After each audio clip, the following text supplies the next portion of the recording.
Hi everyone, welcome back to my channel. If you're new here, my name's Janine. I'm a licensed psychotherapist, clinical hypnotherapist, and coach helping women to heal and achieve the success that they desire. So today I'm going to be speaking to Marie Fraser about how to work from home effectively. And Marie is a confidence coach empowering ambitious women to achieve clarity and confidence so they can be the stars in their own show.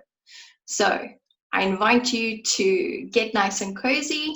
And if you like this video, please give it a thumbs up. And I'd love to have you back, so please subscribe. Hi, Marie. It's so nice to see you. Thanks, Janine. I'm delighted to be here. Thanks for asking me. So the reason I wanted to speak to you is because you have so much experience working from home. I mean, that's nothing new to you. And a lot of people are finding themselves in this position now all of a sudden where they have to try and work from home. Some of us have our children at home. We're trying to get in the homeschooling, and people are struggling, especially when they aren't used to that. And because I know that you had a corporate career and then started working from home, had two children, one of them being special needs, I thought you'd be the perfect person to tell us a bit about that and share some tips with our audience to sort of help them through this really bizarre time. So start off and tell us how you got to working from home. Sure. I'm just going to take my glasses off because there's the reflection. I was a bit of a pioneer at the time. I started working from home in 1995. My first child was 3 months old. And it was interesting because I worked really hard. I was in corporate law and I'd worked really hard to get the position that I had. And even though I wanted a child, I didn't want to give my career up. And so I negotiated with my employers that I wanted to come back to work into the office 3 days a week, but then work 2 days a week from home. And at first they sort of thought, oh my God, how is this going to work? And I assured them that it would do. I mean, I was very, very ambitious and very determined that it would work. And they agreed. And it's interesting because I probably worked far more in those 3 days I was in the office because I wasn't quite sure initially how it was going to be with a brand new baby. I mean, my first son was only 3 months old when I went back to work. And I was a sort of an older mom, so I had no experience. None of my friends had kids, so I had actually absolutely zero experience of children. And so, as I say, I was sort of, really determined to sort of make this work. Yeah, it was a hell of a shock, I can tell you, because first of all, leaving aside being a new mom and not knowing what the hell I was doing, the other aspect of it was quite a lot of loneliness, to be honest with you. There was huge isolation. I was there. I mean, my firm had set me all up on the internet in those days, which was very slow. It was tick, tick, tick, tick, the old clickety click one. And I am not tech savvy at all. And so the computer people came down to my house and set it all up, etc. And it was a shock getting into that sort of headspace of not going to the office but working from home, and also dealing with this little baby. At first it was fine because he just sort of slept, slept and ate, but not sort of continuously. So yeah, that was in 1995, which is sort of 25 years ago. So what's happening now for people, which is they're probably going through what I went through, it's just quite the norm for me. Yeah, that's why I thought that you would be the perfect person to ask. So working from home and adjusting to doing that, I'm sure that you have some tips that you can share with us, because even when I changed from my corporate career to working from home, I noticed that a few things needed to be in place for it to actually be productive and successful. So let's talk about some tips that you can give our audience to make it easier. Sure. For me, and I think for everybody, the most important thing is to get dressed Yes. as though you're going to work. Not in, I mean, if there are any mums out there, you'll know what it's like when your babies are new, you know, you're in sweatpants and, you know, sometimes even your nightie or your pajamas. I mean, I can honestly tell you there have been times I have taken the kids to school in my pajamas. But it's really important because the interesting thing is my bosses were, I worked for an American law firm who, you know, were really forward thinking in 1995, allowing me to work from home, etc. And they sort of wanted to try and implement dress down Friday, which is what, you know, happens in the States in a lot of offices. And I was so against this because there's something in your mind that sort of makes you relax when you're in sort of what I call relaxed clothes. You know, and I was sort of advocating that, you know, productivity and sort of morale would actually drop. And, you know, we just don't do this here.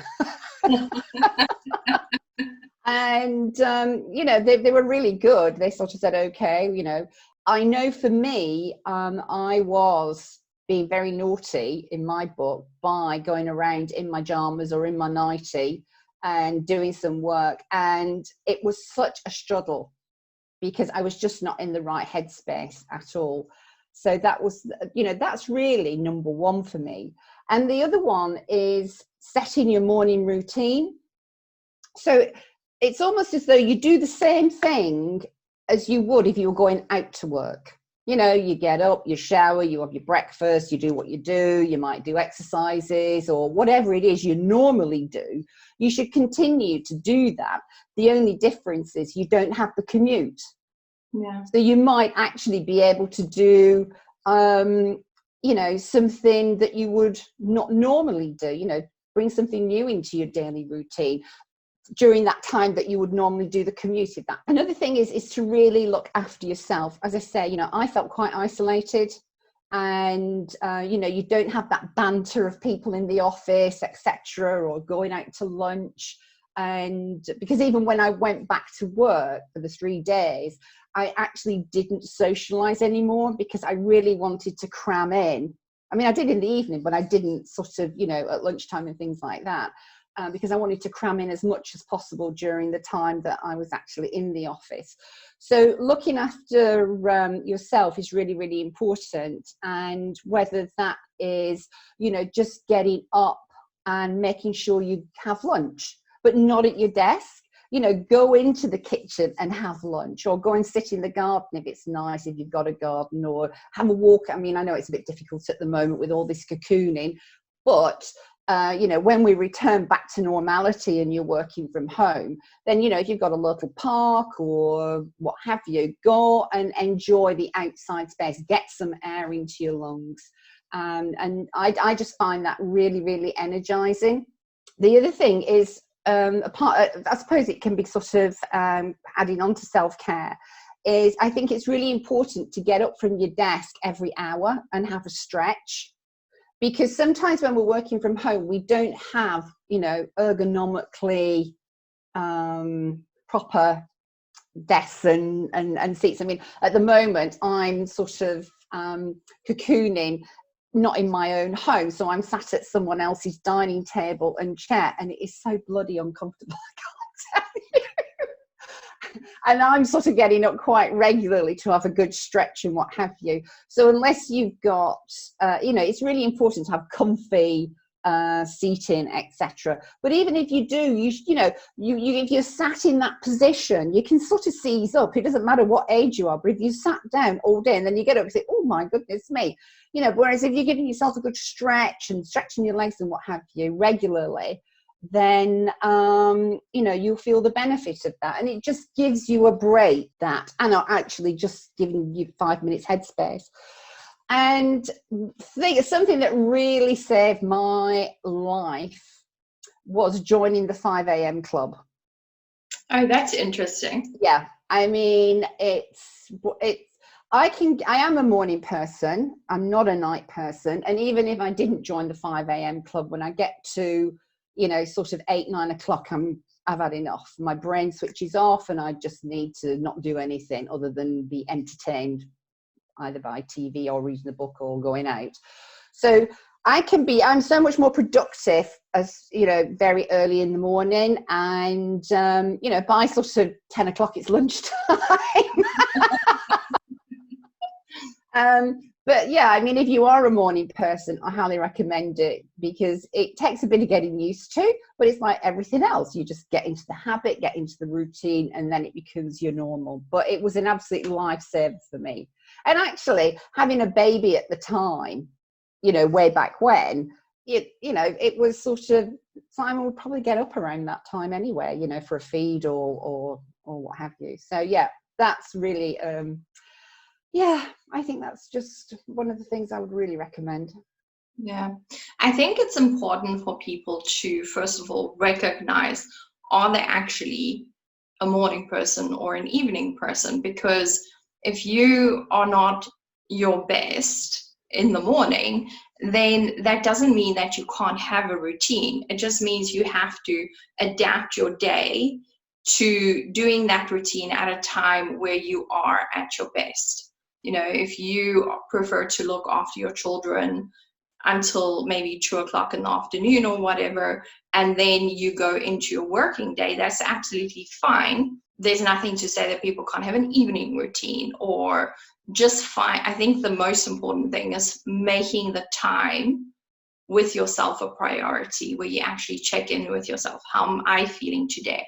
Especially the moms, because we're so in the habit of making sure that everyone else is okay. Especially now when the children, can't go to school, they don't know what's going on. Nobody basically knows when is this going to end.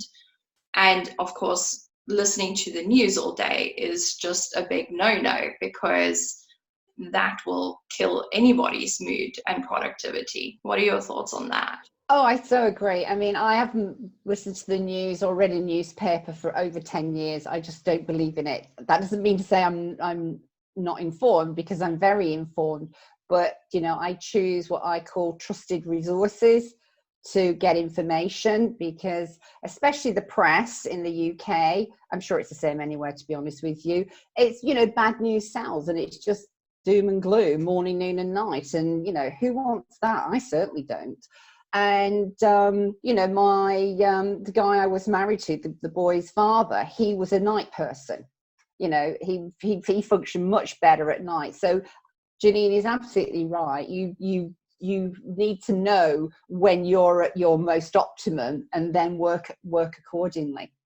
Yeah, because I think working at your peak, you get so much done and it's more enjoyable than trying to force yourself to be productive in a time that doesn't feel natural to you, that's against your sort of internal clock or rhythm. Yeah, I think it's certainly it's, if I have to do something at a time I don't want to, I spend so much energy just trying to get energized to do it. Yes. And I don't feel as though I've done as good a job as I would have done if I'd have been in my optimum time. So you do have a special needs child, and obviously when you were working, I mean, you've got over 20 years experience of working at home. Do you have any tips for parents with special needs children? Because I'm sure a lot of them are now finding, with trying to work at home and looking after their special needs children and maybe other children as well, that it's all getting a bit much. Do you have any suggestions or tips for parents like that? I think the first thing I would say, to be honest with you, is you have to be kind to yourself. I mean, you've got the experience of having a special needs or disabled child in your life, which, has probably turned your life upside down anyway. And working from home with a special needs child is incredibly challenging. Let's not beat about the bush here. and how I deal with it is that I just work around Rupert. It's as simple as that, because I put myself, it's quite interesting because when I'm stressed, Rupert picks up on it. So then he gets agitated and what have you.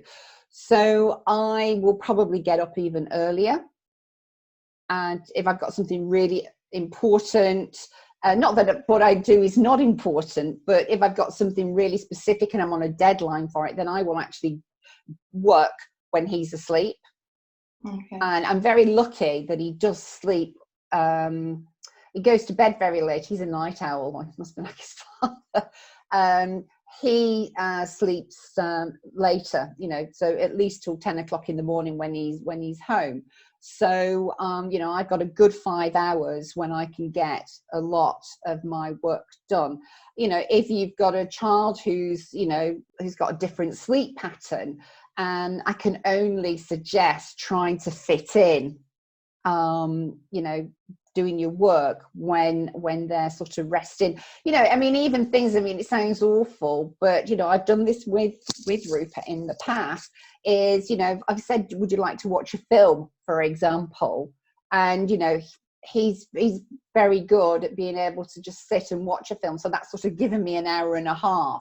And I will be in the same room as him, but I'll probably be plugged in so I'm not distracted by the headphone, by the sort of film that he's watching. Yeah, it's difficult, and I think everybody's different, and especially if there are siblings around as well, because as the special needs parent, you feel like you're pulling in a million directions because you're trying to give attention to everybody, and then what happens, as usual with the mom, you're way down on the pecking order. And I think you need to be aware of what your needs are, because at the end of the day, as selfish as this might sound, which, you know, I've discussed with people over the years and they've sort of gone shock horror, I am the main priority in my life. I am number one. And I came to that decision, I was Rupert now. I came to that decision 22 years ago, because if I'm not at my optimum and in my peak, then everything else is going to just, you know, fall down. Because, you know, I've got, and I will have for the rest of my life, this guy who is dependent on me. And so therefore I need to be sure that I can perform. So yeah, lots of self-care. I mean, you know, there's only 24 hours in a day, I know, and trying to prioritize work and family, especially when you're on, at the moment, when you're all in the same four walls and there's very little respite, is very challenging indeed. But, you know, if you've got a garden, if you can get out, then, you know, get some fresh air, just go and take it, you know, do some breathing exercises. I find they're really, really helpful for sort of, you know, diffusing a situation. And I'm sure Janine's got lots of other, you know, tips about sort of de-stressing. But I think, you know, if you can remain as calm as possible, you know your child and you know what will trigger a reaction from them. And even though sometimes it's a bit like walking on eggshells because you don't want to trigger them, when we're in this situation that we're in at the minute, and I guess at school holidays as well, because, you know, they're not away all the time. You know, how do you deal with that? You know, you deal with that in the same way. I mean, you may take the same holidays, but I don't know what happens for you in your long summer break. So you will have a little bit of experience of working from home or working when you've got your special needs kids. But yes, I mean, I've walked that path and I know how difficult it is. And I think it's just doing what feels right for you and the rest of the family. Yeah. Those are just things I did for myself. So you then changed from a corporate law career to becoming a confidence coach, and you're known as the mistress of reinvention. Tell me a bit about that and what sparked you to undertake that change in your own life. Okay. Well, when the boys started school, I realized that it was not going to be possible for me to continue working. It was an incredibly pressurized job that I had, and also because it was an American firm, I'd got the East Coast and the West Coast. So, I would have the West Coast ring me up at 2:00 in the morning as though, it was my day. And the boy's father was the main breadwinner, so it wasn't an option that he was going to stop working. And work was really, really important to me. My work was important to me. I'd worked very hard to get where I'd got, and it wasn't work at all. I just loved the job. But giving it up, and it was giving it up, it was like a sort of a grief for me, because I felt defined by my work. I'd been doing it for such a long time. So yeah, the first few months were really, really, really difficult, and I just didn't know who I was, what I was doing. Was very busy with Rupert, and lots going on around the country for lots of medical appointments, etc. with him, and trying to be a good mum to both of them, and very overwhelmed by the whole situation. But it was a time to reinvent myself from the corporate woman to the full-time mum and carer. And, initially it wasn't very, very easy, but put in, just working on myself, and, I'm quite feisty and determined. But what did happen was I did lose a lot of self-confidence. I was incredibly confident in the job that I did, the people I met with, the people I worked with. I was well respected. And of course, I didn't have that in my life anymore. I was just a mum, and which drives me mad, because, it's the hardest job in the world being a mum. And on everybody who's a mum will agree with that. I'll be honest with you, now, all these years later, my biggest achievement is my sons. That's my greatest achievement. But 25 years ago, benefit of hindsight. So that was one time when I had to reinvent myself, and, had to create a new set of friends, a total new life. I mean, it was so alien to me. I'd been this corporate girl forever, and now I wasn't. So that was a huge area of reinvention. I was in a relationship in a very toxic relationship. Let's not put too fine a point in it. I was married to a guy for 27 years who I suddenly after the event realized that he was a narcissist. And if anybody has any knowledge of that or experience of it, you can't do any right. Everything you do is wrong. There's no appreciation, there's no praise, there's absolutely nothing, and you're very controlled. And again, that was probably the biggest thing that just totally shattered my self-confidence and my self-worth, self-esteem. I really did not know who I was. And several years later, we split up. And it was at that point I thought, who the bloody hell am I? Where did that 24-year-old go, that feisty 24-year-old? Where did that corporate woman go? And it was, then I really reinvented myself. It was just a completely different journey than when I stopped working, because I really was living half life. I wasn't even a version of my true self. I was like a skeleton of my true self, apart from my very close friends who I could still be me with, if that makes sense. I was actually just putting the mask on every time I left the house, and that really had to change because of my sort of my values of authenticity. It's very strong for me, being authentic. I've never I'm not a person to beat about the bush. I say it as it is. But yeah, I was a completely different person to the one I was before, and certainly the person that I am now. So that was a huge area. And, that took quite a few years to get back to who I am now. I think that happens to a lot of women where, they identify that such a big part of their personality is what career they have, or if they are a stay-at-home mom, or if they do have these toxic relationships, because you don't sort of have that space and freedom to really be yourself, playing these different roles and being these different things to different people. But at the end of the day, you have that feeling, okay, so when take that career away or that relationship away, you sort of sat there and said, okay, I've spent so much of my life playing these roles, what now? Yeah, no, that's absolutely true.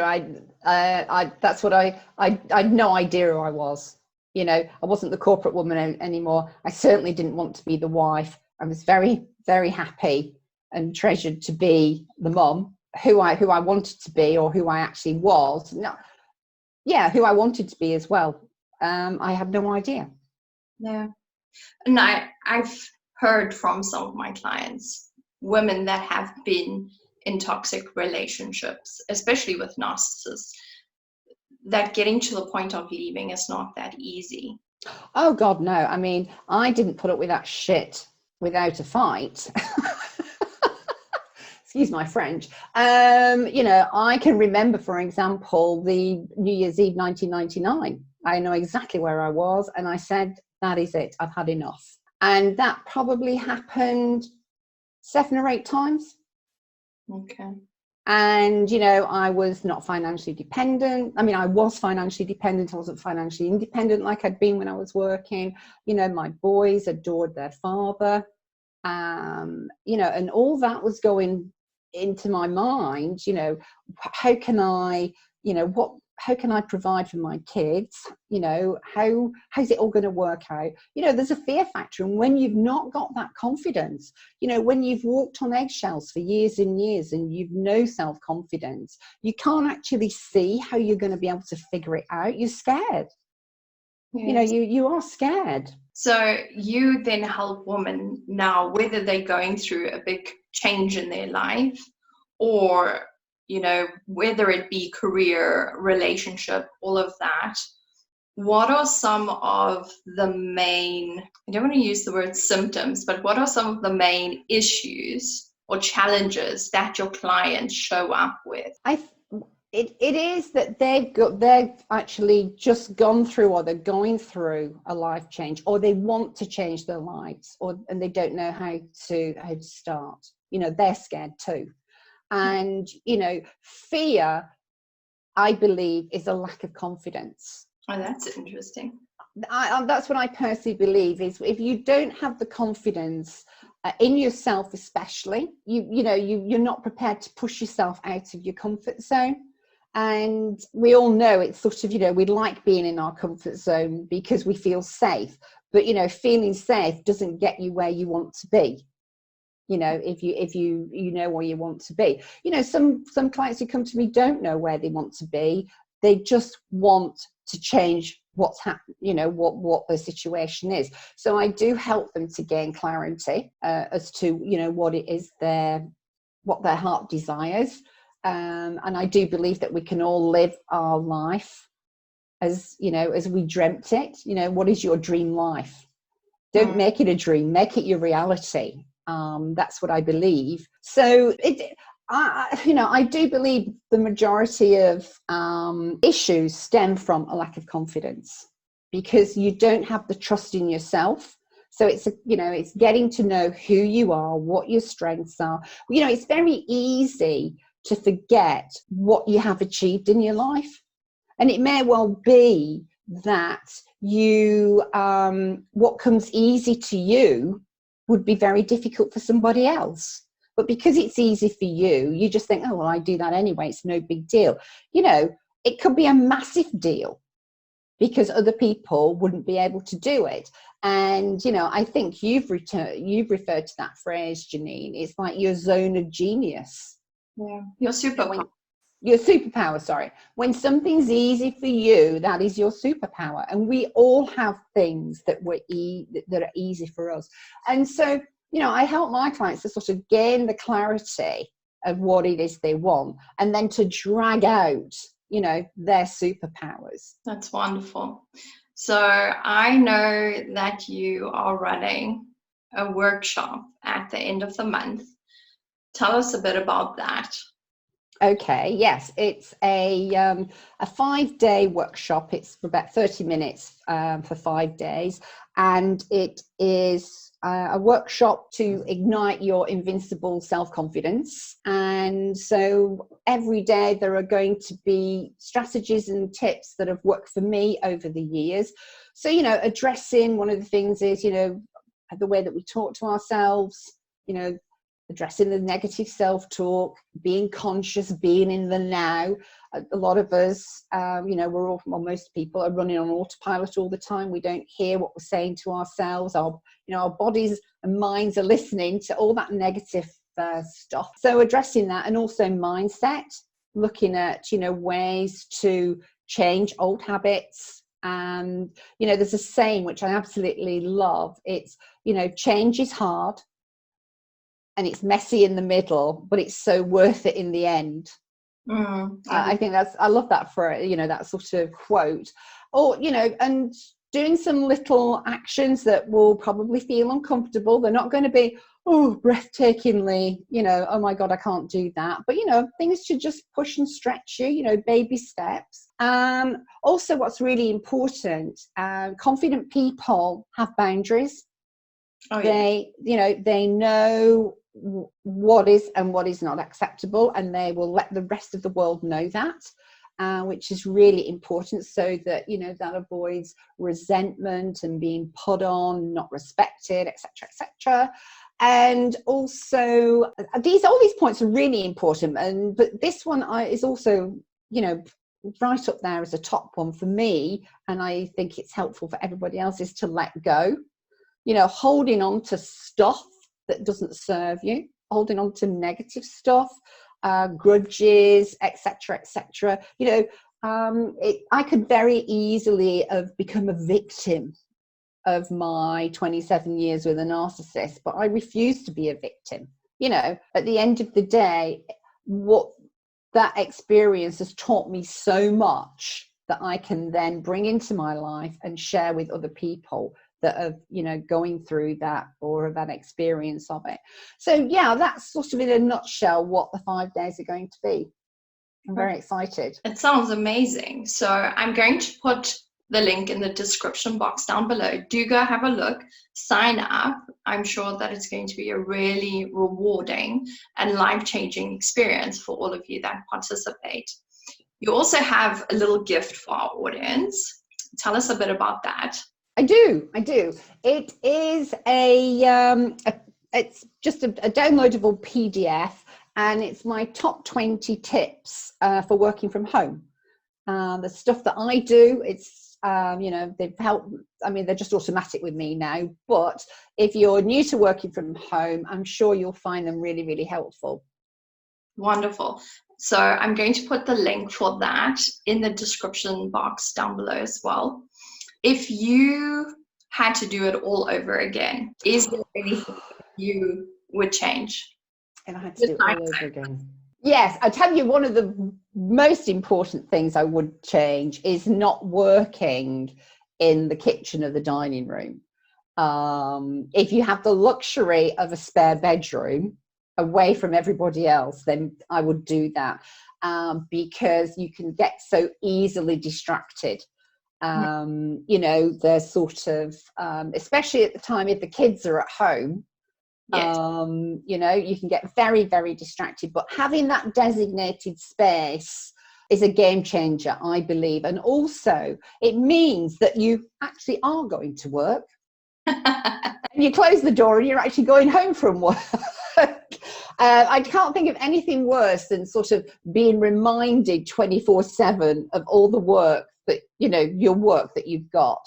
The luxury of going out to work is you leave the office or you leave your work and you go home because at the end of the day, at home, I don't know about you guys, but my home is my sanctuary. It's my security. It's the place that is really important to me, where I rest and recuperate. And quite frankly, I don't want to be stirring at my work when I'm not working. Yeah. So I would definitely, I used to work in the kitchen, So I would definitely never do that, like never do that again. And I would also take breaks. I never took breaks. I just used to work through. I'd even sit and eat while I was, you know, sort of on the computer or reading documents, etc. So definitely take breaks. You know, and that just means having stricter boundaries. Yeah, I mean, at the beginning, I just would come down, get cracking, and then I'd turn around and think, oh my God, it's 6 o'clock. I've not eaten, I've not drank, you know, drank enough water, you know, all these self-care things that you actually need to do. Hydration is really important. So do you perhaps have a book recommendation for our audience that you think, wow, that really added some value to my life? I do, but to be honest with you, it's not about working from home, but it's a book that I could recommend to anybody. And it is this one. Finding Your Own North Star. Yeah, by Martha Beck. She's very funny. She's a life coach. She's very funny. But what it did for me was, you know, we all go through periods in our life and we wonder, you know, what am I here for? What's my purpose? It sounds awful and it sounds really sort of pompous, but I have to do a job I love. I cannot do something that just not give me joy. And I've been so lucky that every job I've had, I have loved. So it's not like work. Mm-hmm. And this book is brilliant because we all go through periods in our life where we think, God, what is my purpose? What am I here to do? It's about that. It's finding your own North Star, because there's some quite interesting exercises. But it's a book that I always have by the side of my bed. Every so often I'll just, you know, flick into it. And it just reminds me of things. So yeah, it's one of my favorite books actually, as a non-fiction book. Thank you. No, I think it's very relevant right now because a lot of people, with the state that the world is in at the moment, have been given a reason to actually stop and think about their life and get off that hamster wheel for a little bit and think, is this really truly how I want my life to be? Do I want to go back to that? Yeah. So I think that could help a lot of people. Actually, I hadn't thought about it like that, Julie. You're absolutely right. So it is a good choice for this moment in time. Yeah. So if people are watching this and they want to find out more about you, they want to consume some of your content, where's the best place to find you? The best place is probably on my Facebook business page. There's more content on there than on my website. So you want to hop onto my website, which is mariefraser.com, quite simple. And there's a link to my Facebook from that website. It's on my Facebook page. Perfect. So do you have a Facebook group?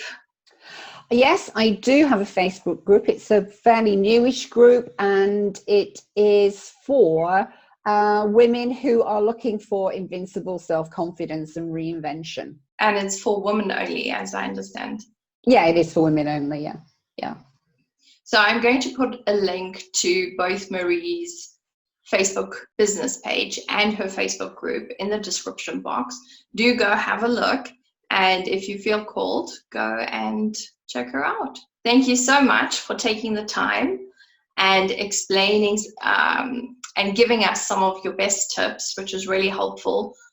I do recommend that all of you go and fetch the PDF. There's a lot of things in there that we didn't have time to talk about. There's, I think, 20 tips in there. So it's definitely something that you will find super helpful right now.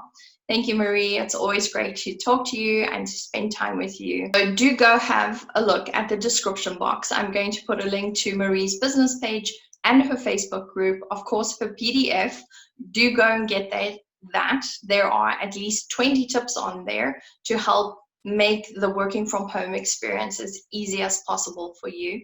Thank you so much, Marie. I really appreciate you taking the time and giving us all your tips and advice. Thanks very much, Janine. It's been an absolute pleasure. I really enjoyed it. And stay well. Keep safe. Yeah. So until next time, do go have a look at my other videos. If you like this, give it a thumbs up and please subscribe.